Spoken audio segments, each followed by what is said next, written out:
সম্প্রতি মুক্তি পাওয়া তেলুগু স্পোর্টস অ্যাকশন চলচ্চিত্র পেড্ডি ঘিরে তীব্র বিতর্ক তৈরি হয়েছে। রামচরণ অভিনীত এই ছবিতে জাহ্নবী কাপুরের চরিত্র উপস্থাপনের ধরন নিয়ে দর্শকদের একটি বড় অংশ সরব হয়েছেন। ক্যামেরার দৃষ্টিভঙ্গি, সংলাপ এবং রোমান্টিক দৃশ্যগুলোয় অভিনেত্রীকে আবেদনময়ী বস্তু হিসেবে উপস্থাপনের অভিযোগ ওঠে। এই পরিস্থিতিতে পরিচালক বুচি বাবুসানা সামাজিক মাধ্যমে ক্ষমা প্রার্থনা করেন। তিনি বলেন, চলচ্চিত্র হওয়া উচিত বিনোদনের, অনুপ্রেরণার এবং দর্শকের সঙ্গে আত্মিক সংযোগের মাধ্যম, কখনো কাউকে অস্বস্তি বা অসম্মান অনুভব করানোর হাতিয়ার নয়।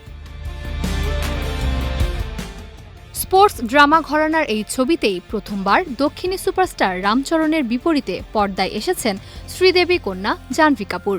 তবে নারী চরিত্র উপস্থাপনা নিয়ে তীব্র বিতর্ক ও সমালোচনার ঝড়ও দর্শককে থিয়েটার থেকে দূরে রাখতে পারেনি। মুক্তির মাত্র 4 দিনের মাথায় কেবল ভারতেই ছবিটির আয় 233 কোটি রুপি। ট্রেড বিশেষজ্ঞদের মতে ছবির টান টান অ্যাকশন, আবেগঘন গল্প এবং উচ্চমানের নির্মাণ শৈলী দর্শকদের মনে গভীর ছাপ ফেলেছে। বিশ্বজুড়ে মুক্তির প্রথম 3 দিনেই পেড্ডি 190 কোটি রুপির বেশি আয় করে নিয়েছে।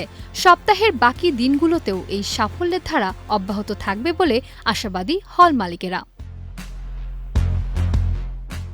তবে ছবিটির নির্মাতার দাবি, বিশ্বব্যাপী এর মোট আয় ইতিমধ্যে 236 কোটি রুপি ছাড়িয়ে গেছে।